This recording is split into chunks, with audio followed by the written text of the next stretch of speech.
Okay, question 10, we've got a curve here, which is 8x minus x raised to the power 5 over 2.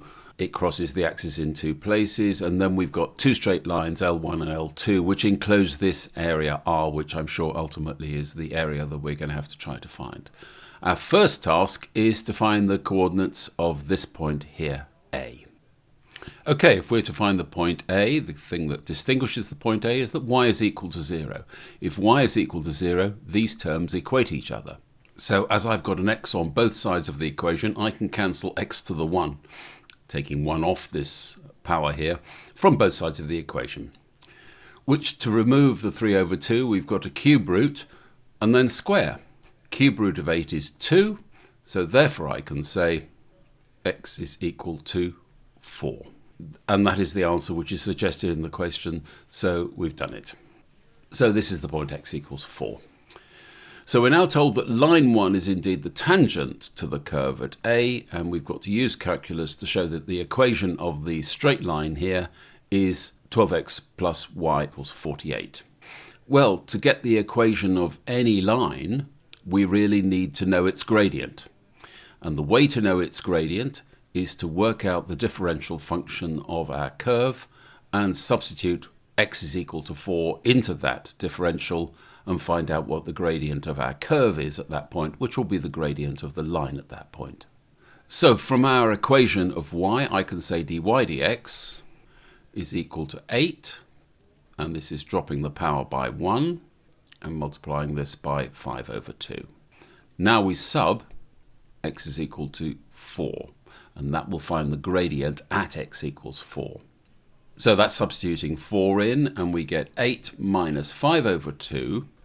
This is effectively 4 to the half, so it's the square root of 4, which is then cubed. So this is multiplied by 8.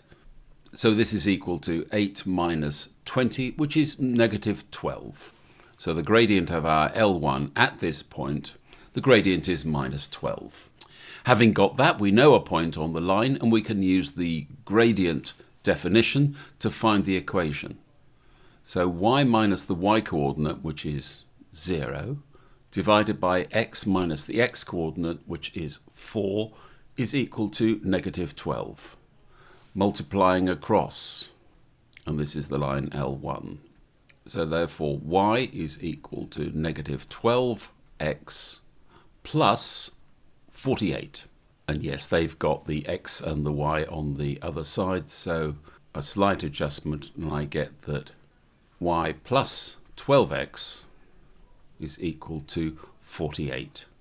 So we've done part B. So the region R will be the area of the triangle minus the area under the curve. And the area under the curve is the integration of our function from the limits of 0 to 4.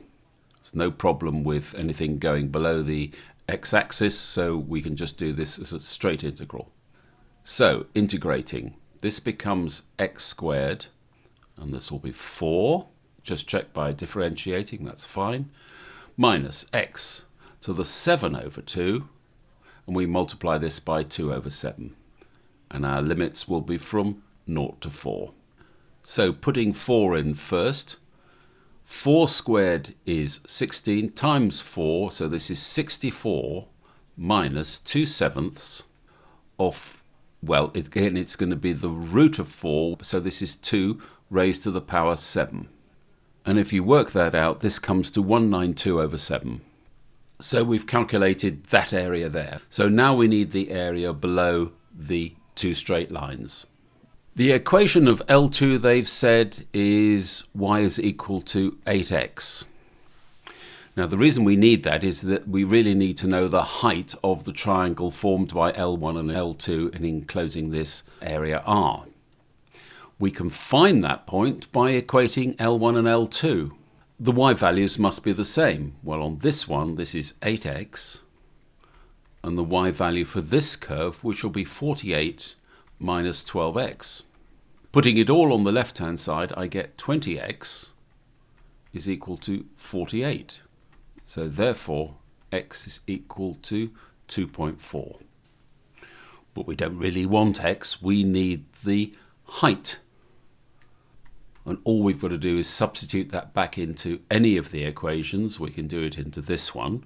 So y is equal to 2.4 times 8, which is equal to 19.2. So this height up here is 19.2. So the triangle area is equal to half the base times the height, which is 19.2. And that turns out to be 38.4 units squared. So R, finally, is equal to this area minus the area for the area under the curve, which is 192 divided by 7. And this turns out to be 384 over 35 units squared. And that's the answer to part C of question 10.